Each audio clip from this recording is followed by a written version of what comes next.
Are you looking to buy a Honda NT650 Hawk? Well, this is the video for you. How's it going, everyone? Welcome back to the channel. If you're new here, subscribe because it helps me make more videos like this, and leave a like while you're there because it helps the YouTube algorithm push these videos out. I did a comprehensive review of this motorcycle last week, things to know about it, what makes it different, why this bike was built, why this bike didn't sell, production numbers, and other specifications and things like that. In today's video, we're going to jump into specific things to know, look for while buying, and why you would consider one, and what it's kind of like to ride and own, and whether or not it would be something that you could buy, ride, and enjoy, or something that might not be for you. If you're looking for an intro beginning bike, I think this is actually a fantastic motorcycle as your first bike with someone who has a little bit of experience. Now, this is a naked sport bike from the late 80s. It is a 650, but it's not like a conventional sport bike, modern day 650 that you might think. This bike doesn't have ABS, traction control, any of the modern day features. This is a raw enthusiast experience, but it is not a hard motorcycle to get on. It's not a hard motorcycle to ride, and it's actually very enjoyable for someone who is a beginner, or even someone who has ridden quite a bit. I've rode motorcycles for about 3 years now, and I still have a blast every single time I ride this Hawk. 3 years isn't a lot, but I have rode a decent amount of higher horsepower bikes.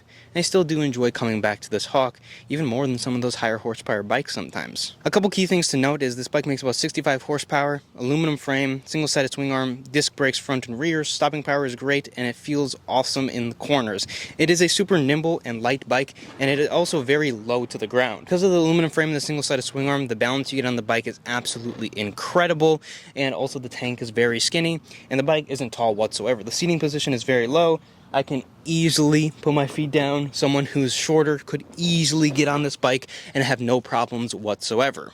One of the first things that you should know before buying the bike is the fact that they didn't make too many of them. They're not the easiest to find, and when you do find them, most of them are going to be modified. Why are most of these bikes modified? Well, these bikes from the factory had extreme restriction on the exhaust and the airbox and also the jets. There's a company that makes a jet kit with some pod filters and bigger jets to enhance the experience of the motorcycle, give more torque in the rev range and more power up top. Most people, when they get rid of the airbox and they do the jet upgrade, they put a straight through exhaust, a straight pipe basically. This bike isn't too loud because it does have this muffler at the end, but there is no restriction in the exhaust, which makes the bike get extra horsepower up top and more torque through the rev range, and to just give it more of a fun feel in the back roads. Rather than something that feels like it's bogged down, it opens the bike up quite a bit. So most of the bikes you will find are modified. I think the modifications are a positive. Some people might not know what jet kit it has, which is fine because you can change the simple small things and upgrade it yourself for a few $100s. And the one thing I would watch out for is if they have the stock parts, take them. Don't throw the stock parts away. If you're looking to do these modifications to your bike, don't throw stock stuff away, because if you ever want to sell it, or you ever want to put it back to your original, which I know you might not want to do ever, or might not ever consider, just keep it on the side because it's part of your bike. So that's just something that when you go to look at the bike, or when you're asking questions about the bike beforehand, before going looking at it, ask them if it's modified, and you can probably see because the exhaust is gone. Now, this is a stock header, but the stock muffler ends about right here. It's a little short stubby piece, which actually doesn't look stock, but that is the stock muffler. These bikes do have clip-ons. Clip-ons should be on top of the motorcycle here, and mirrors should be mounted at this location, and you can see the holes. I'd say the biggest thing to look out for, other than modifications on these bikes and some engine stuff we'll talk about, is this fairing right here. They're very, very prone to cracking. Mine has cracked on both sides. Someone has tried to repair it on this side, and I'm most likely going to repair it on this side as well. That, and if you look underneath the seat, take the seat off and look at the tank, because there are some spots in this tank that do look a little bit rough. Check the frame, make sure that the frame doesn't have any cracking or anything like that. Just simple things you look on any bike and do your once over throughout it. Some stuff to look on specifically for these bikes is these front forks like to leak. Mine are actually leaking and the seals are cracking. It's something very common, and it's not very hard to fix. It's about a $40 piece, and you can do most of the work yourself, but it is something that is annoying, so just watch out for it. Also, I believe these engines were painted from the factory. My Honda GB500 had a painted motor, and it's pitting the exact same way.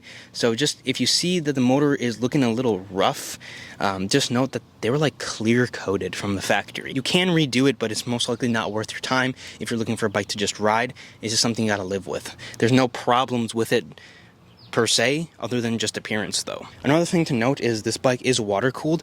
I highly suggest that you open the oil here and you take a look at the oil, because if the oil does have any kind of browning or milkshaking going on, just know that oil could be mixing with your water from the coolant. Now, it's a Honda, it's going to be pretty reliable.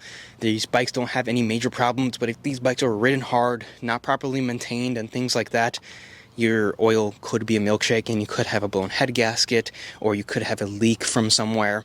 So just to know that it is water cooled, look in the oil, just double check and do your due diligence before you buy it. Those are some of the big things in terms of the maintenance on the motor. Just make sure the motor's not making any weird noises, as you would with any motorcycle. Now the seat actually does come out, and I'm going to show you guys how to do it right now. Key in this slot here in the helmet holder, and there's this lever here, and you pull this lever down after opening the helmet lock, and it should just clip. You'll hear the spring pull. It should just kind of pull down, and the seat comes out. There's a tool kit that's supposed to be in the rear over here, and there's kind of like a little storage shelf.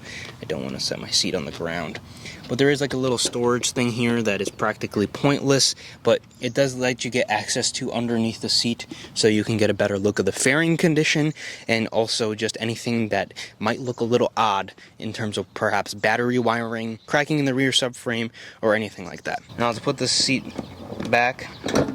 There's a couple of spots, and you need to turn the key. Just make sure that. There we go. You hear the clicks and the pops, and it should go back in. Now I do recommend you go ride the bike around, just because they do have coolant. Make sure it gets up to operating temperature. Something to note with the bike is when you're riding it, it will not creep up to the middle. If that doesn't make sense for you, the temperature gauge here, usually on a car or other motorcycles, even in fact that might not be naked, this temperature gauge will live in the middle between hot and cold. But when you're riding this bike, because of how much air that the motor is getting, plus on top of the fact that it's water cooled, the temperature gauge just like barely opens up. Just make sure you let the bike idle for 5 to 10 minutes while you're looking over it, hearing the noises, and make sure that temperature gauge is working, and it'll slowly creep up. I noticed this. I was always riding the bike around like, does the temperature gauge not work? It like barely went up. I'm like, I guess it just might stay cool.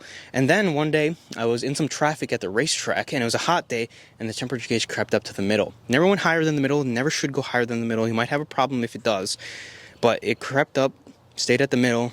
Water cooling was doing its trick, but because I was sitting in traffic and the bike was idling, running, it was hot, it crept up. Because the motorcycle is air cooled, when I got some speed, the temperature gauge went back down. So I do suggest you ride it, watch that temperature gauge, let it idle for a while, make sure the temperature gauge creeps back up, and it doesn't ever overheat. Now, like I said, this bike is pretty reliable. This bike is a Honda. It's a very solid motorcycle all the way around, but just watch out for those things. Now, another thing to note, like I was saying before with the aftermarket modification, these bikes do have like things like stainless steel brake line upgrades and things like that, and people do a lot of aftermarket stuff with them, and in fact, people do put fairings on them. This little plastic fairing is not a factory option. Someone put that on at some point, the original owner, I believe. But there's also a lot of people who absolutely adore these bikes. There's a large fan following behind them. The people who own them, they tend to keep them for a long time because they are Honda Hawk fans. There's an NT650 forum online, and all you can ever see about the bikes is people truly do have a cult following behind this motorcycle, and it is something that you can find information on. It is something that there are people who are going to help you about it. And I don't think this is one of those bikes that you collect it, you look at it, it sits pretty in your garage. This is one of those bikes that you enjoy it, you ride it, you experience it, and just have a lot of fun with it. It's a bike that you can learn on, and you never really have to replace. It's not like some of the newer sport bikes that you get on a 300 and it's like, I'm bored of this 300 and I need to get on something bigger, and you keep making your way up until you hit that 1,000. This is one of those bikes that you buy and you can just keep forever as your only motorcycle and have a blast every single time you ride it. Overall, I love this motorcycle. If you're looking to buy one, I highly suggest it. It's a fantastic bike. I've let a couple of my friends drive it, a couple of other people ride it, and everyone's like, damn, this is a really, really, really good bike. With all that being said, I wish you luck, because these bikes are kind of hard to find in decent condition, and there are some steals on the market right now. I think these bikes are a huge bang for your buck right now, and I think these bikes are actually going to creep up in value as there's less of them available, they get abused, and people begin to appreciate them a little bit more and more. With all of that being said, that's all I have for this video. If you guys enjoyed, leave me a like, subscribe to the channel, and as always, I'll see you guys in the next one.